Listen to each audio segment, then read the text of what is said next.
Hello, and welcome to London Pinball.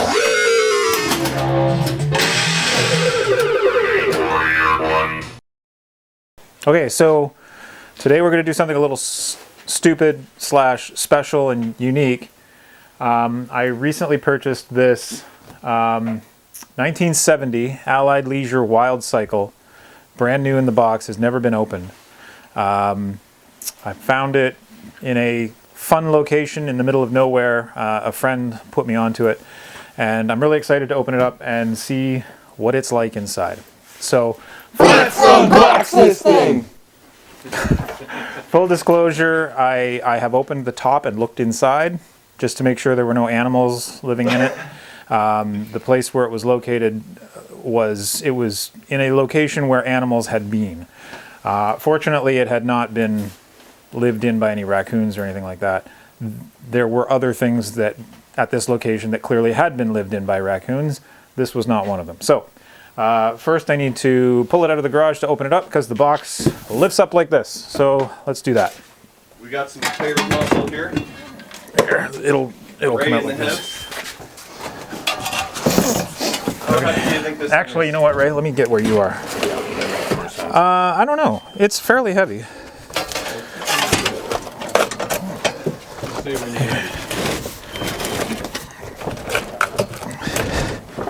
Allied Leisure Industries. They were in Florida. Yep. You know that? Yep.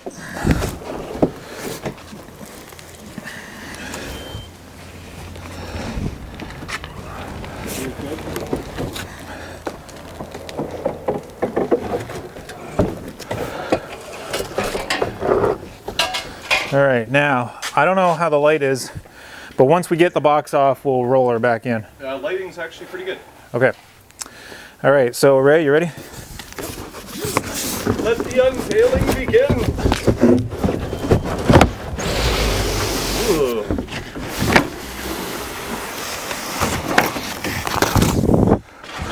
Whoop.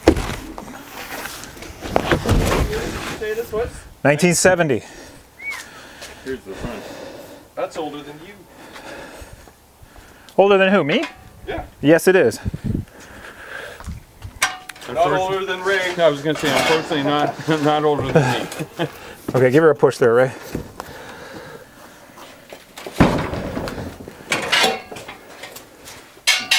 You want to turn it? Yeah, let's turn it this way. Ooh. Keep going. Look at this. Cool, let me close the garage. Psycho.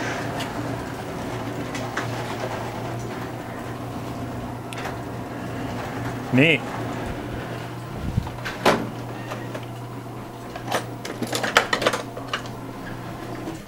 You got some metal straps. You're going to need some snaps. Edges are cardboarded very well. Some corrosion, Yeah. and you can see where the looks like there's probably some tape on the inside of the glass that's coming, the residue is coming through on this side. Yeah. Aside from that, It's on the inside, eh? yeah, that's my guess. Yep. Um, So pretty simple art here. yep. Cool though. Very cool. The coin chute is taped up. Yep. Whatever. You have actual snips or no? You know what? I do have tin snips. Yeah, that'll work a lot. Yep.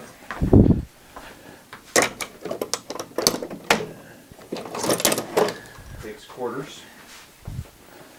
Set for 25 cents.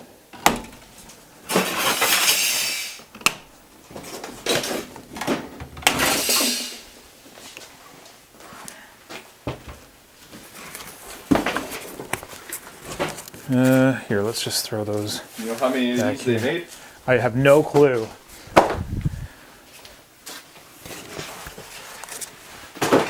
So, this game sat in a very not pleasant location for 50 years before I found it.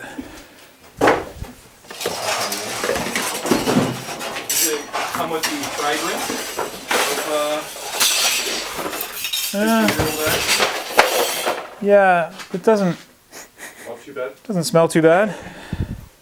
All right, so I'm wondering if maybe we should get the camera around this side, Mike. Yeah. Let me clean some of this crap up here. Allied Leisure Industries, Hialeah, Florida.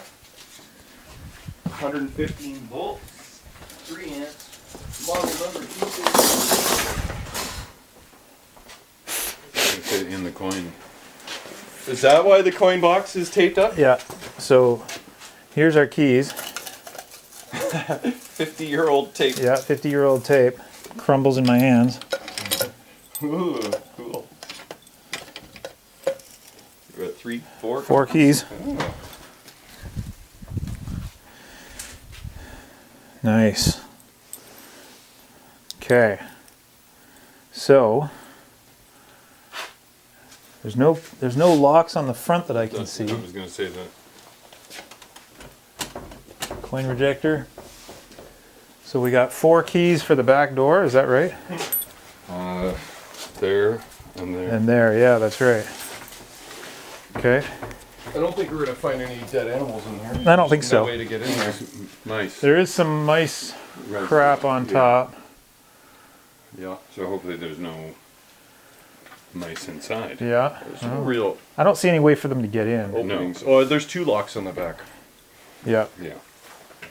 All right. What do we got in here? I wonder if we need some WD-40 or something. Come on. Come on. Maybe you need some Come on. WD-40, love. Yeah. One would assume that one of these keys would open this door, right? Well, you would hope so. There you Hey, we got action. Okay. go. All right, here we go. Moment of truth. Whoa! Look at this thing. Wow. Nice. Sound effects, crash switch assembly. Few relays in there, eh? It even smells new. I want to smell. Oh, yeah, it smells like an old pinball machine. Let's see what we got going on down here. One could assume that the other keys open this lock. Try the same key. Yeah. Hang on, let me try this one. Well, 2 of them should be the same, should they not? There you go. no. Oh, yeah, there we go. Well, what the hell do these do? Those don't seem to do anything. Maybe the coin box is locked in the inside. Yes. Yeah. Yeah. There's that's more my to guess. Or there's another, yeah. All right. What do we Here's the got power, in here? power supply and. Look at that. Look at all these. Look at all these nice shiny Jones connectors. You Eh? don't see those. There's our power cord. What kind of a numbskull would wind a cord like that? That's how they did it. Right from the factory. Yep. I don't think it was intended to be sitting for 50 years. You don't think so? I'm guessing no. What is the blue button? Maybe a month. That's a bulb I was gonna say or a tube. it's a tube. No, I think that's the projector. Is that a tube or a projector bulb? Looks like a tube. Yeah, it does, doesn't it? Okay. No touchy. This is not a pinball machine. Read that label. Yeah. To keep maximum brightness of screen, clean mirrors and lenses regularly. Okay. Well, So at some point in between the last 50 years, it probably should have been cleaned. Maybe. no. Looks clean in here though. I was gonna say it wasn't exposed to anything, so. Okay. So look at this. Oh, what do we got? What do we So got? this is an 8-track. So check this Oh, out. yeah. This game has an 8-track player in it, and you can swap out 8-track tapes. So this one comes with the Booker T and the Booker T and the MGs, Booker T. the and Booker MG? T set. So is Green Onions on here? It's got to be. What? You know Booker T? Yeah, oh yeah. Oh, okay. What? No green onions? Come on. Oh, hold on. I gotta focus on this. That is awesome. Comes with the original 8-track tape. That is totally awesome. So that's the 8-track right in there. Yeah. Oh, it just taped on. Yeah, it's just taped on. This is the manual. I was gonna say Let's bust that open. Okay. Yeah, let's do it. Look at that tape. This is awesome. We should have played Booker T in the background. Well, I'm sure we Edit can. that shit in. We can probably arrange that. Yeah, you would know Booker T and the MG's Green Hunters.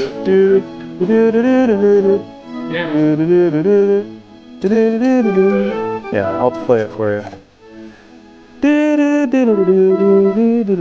Yeah, you know. That is freaking awesome. Wow. Still sealed and then packaged. Yeah. That is wild. 19, is there a date on this? This is worth the price of admission right here. Yeah, it is. Brand new 8-track. Okay, going over. All right, hang on, let me grab this off here. Okay, let's check out the paperwork here.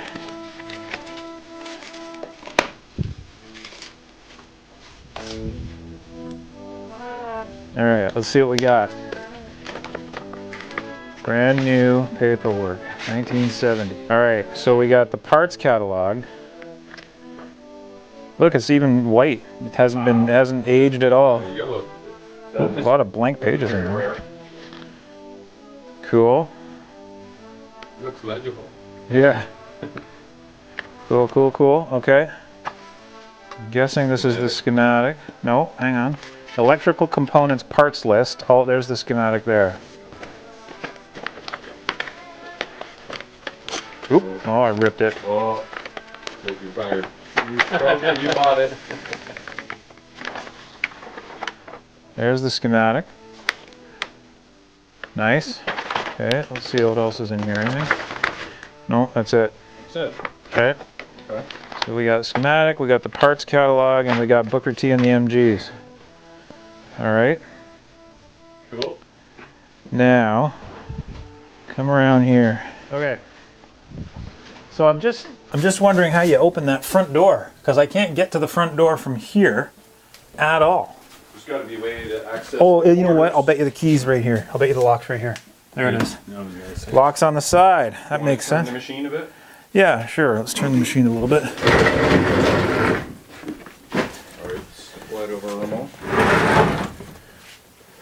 Check out this action. Oh yeah, there it is. Okay. There's the spot. So this is where the other key would go, I'm imagining. Okay. Oh, it's spring loaded. All right. Here we go. All right. Looking good. What do you see? I see a big old speaker. This is the steering mech. Oh yeah. Cool. So this is the throttle here. Got slow and fast. Got a little scunge up here. What else? Not much else. I mean, there's transformer, speaker, transistor on a little bakelite panel there. Battery on the left below that speaker. No, I think that's a resistor. Is it? Okay. I think that's a resistor that leads back up to the speaker. Okay. And then you've got another speaker on this side, another one on here. You got 3 speakers in the front here. Do you think there's batteries somewhere to hold high scores or something? No. Too early for that? No, there's no logic circuit boards. Well, I guess I don't know if the soundboard is logic based or not. I didn't look. So, see, there's the Jones connectors. They look nice and tidy. That's good. Shiny. Yeah.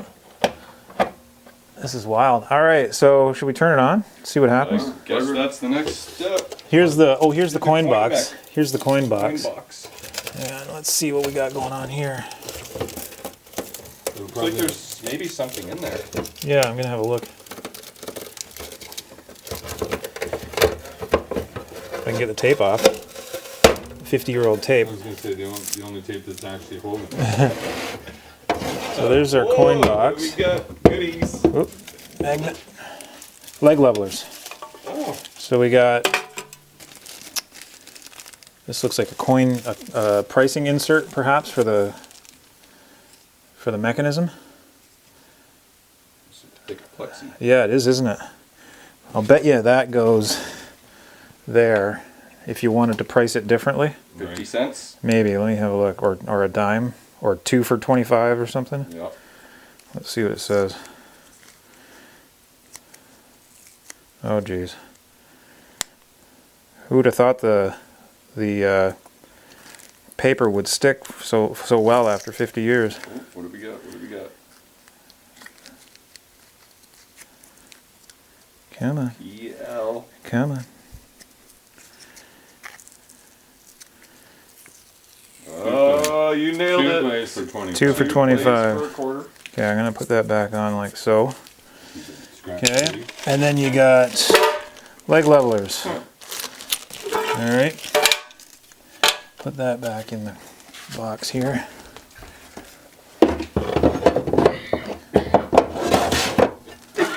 Cool. All right, Plug it in. I'm gonna plug it in, see what happens. Oh, yeah. Okay, I'm gonna back up here. So. I'm guessing you might have to add a credit or two. Whoa, do anybody have any quarters? I don't. Well, I can. I think it'd probably take just US. Yep, and here's where my microphone decided to stop working. So I reset the game using the credit switch, and then I fiddle around with the handlebars for a couple of seconds trying to figure out how the game works.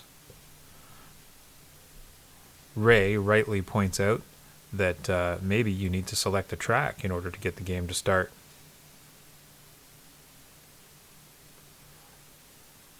Then I read the instructions and decide that Ray is probably right.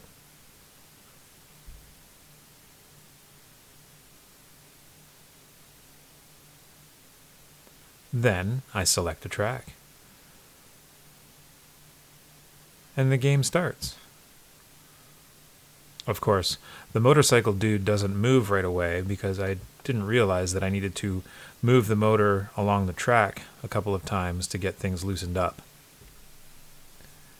So considering that I lost the audio from the remaining video that we shot that evening, I've decided that it would be a good idea to fast forward a couple of days and demonstrate for you the inner workings of this game. It's pretty ingenious and worth going over, so please join me in the future. Alright, so here we are a couple days later after opening this game, and I just wanted to go through some of the mechanics of how this machine works. It's pretty unique and interesting, coming from a pinball perspective, to see how these machines were put together.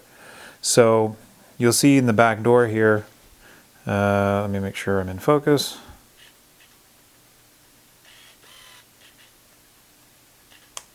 You'll see we've got up here, we've got the solid state sound effects for the cycle. And then here, this is the oscillator for the cycle sound effects, but it's also a power supply and provides voltage to a couple of the motors in the game via this bridge rectifier here.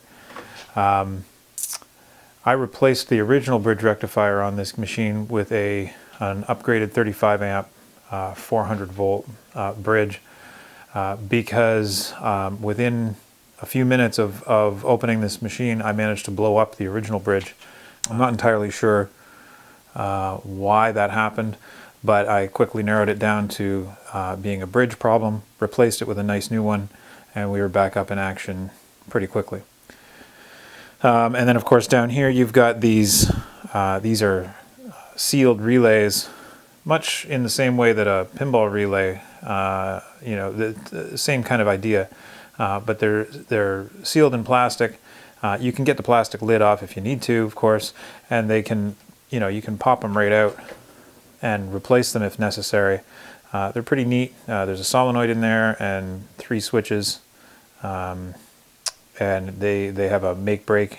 One side is making, and while the other side is not. And then when the coil engages, then the other side completes the circuit, and this side does not. So there's a bunch of those. They do various things that control, everything in the game. One thing worth noting back here is I've set the game to free play, and the way I've done that is you can see here is the 2 for 25 cent relay, and according to the schematic, there's a switch inside this relay which has to be closed in order for the credit button on the control panel to work. And so I just used an alligator clip here. Zoom in on that for you. Yeah, so anyway, once that switch is closed, then the credit button on the control panel will work. And so alligator clipping those two tabs together, essentially shorts the switch, which fools the game into thinking that there's constantly a credit on it. And of course, it's easy enough to take off and put it back the way it's supposed to be from the factory. No permanent damage done. This little potentiometer here on the inside of the game, at the very right side, there's this relay here. This is a time delay relay, or it's a game timer relay, and you can see on the label there behind it, it says game timer relay factory set to 60 to 75 seconds. So by adjusting this pot here, you can change the amount of time that the player gets. Generally, I find that if the player gets about a minute, that's enough time for the player to get to the 12-mile mark, which is what is required to get onto the champion track. So you want to set it, so that it's challenging, but not too challenging and not too easy either. Now down here, this is the cycle on the track right here. So you can't see the cycle because it's tucked away inside the machine, but basically when the game is running, you've got this motor that runs along the track here. And maybe what I'll do is I'll start the game and you can see that while I'm playing. Here, let me zoom out slightly, and you'll see what I mean. It's pretty neat.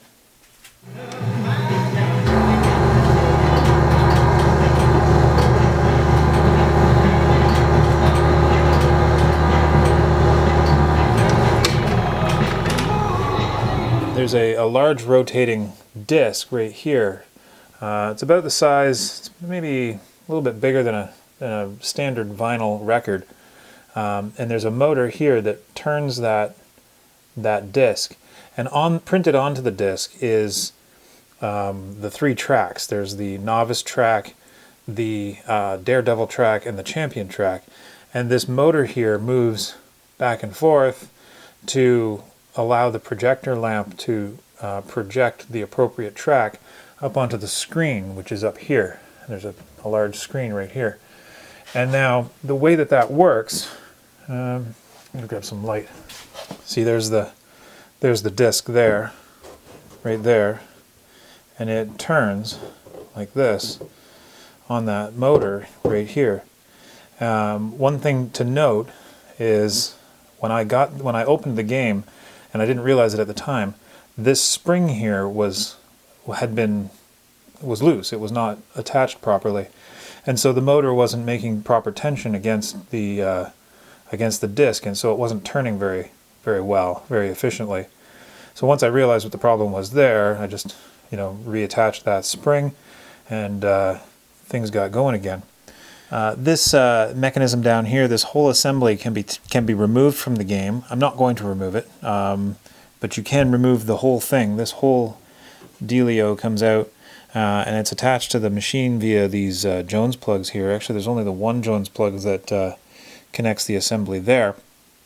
And essentially, when you turn the game on and go to start a game, you've got this very bright projector bulb here, which shines through this lens right here, through the disc right here, right here,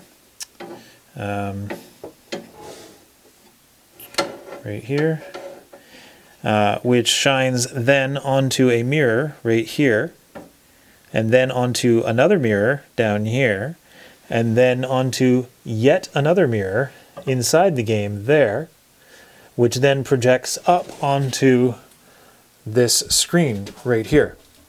And you may have noticed in the when I was showing the motor mechanism going back and forth here, you can see the image being projected onto the screen. And what the how the game works, as far as how it knows that you're on the track, is like this. You've got there are these two. I know that's not in focus. There are these two optos right here. They're photocells. They're photoreceptors right there. And the way they work is when you're on the track, since the track portion of the disc that's being projected is clear, then the photoreceptors see white light and know that you're on the track. But as soon as you go off the track, the photoreceptors detect that as it's not as bright, and so it detects that as being off the track, and therefore it causes a crash to be recognized by the game. And so once those photoreceptors detect a crash, they will engage the photoelectric relay right here, which then engages the crash relay right here, and the handlebars give you the force feedback, and the motorcycle solenoid, which is right here, flips the motorcycle on its side, and the red lights go on, which are right down here. There's one there, and another one there. And so that's how the insides of the game work. So on this side of the machine, on the inside of the front door here, we've got of course the steering mechanism, which is here, which go down to these switches here,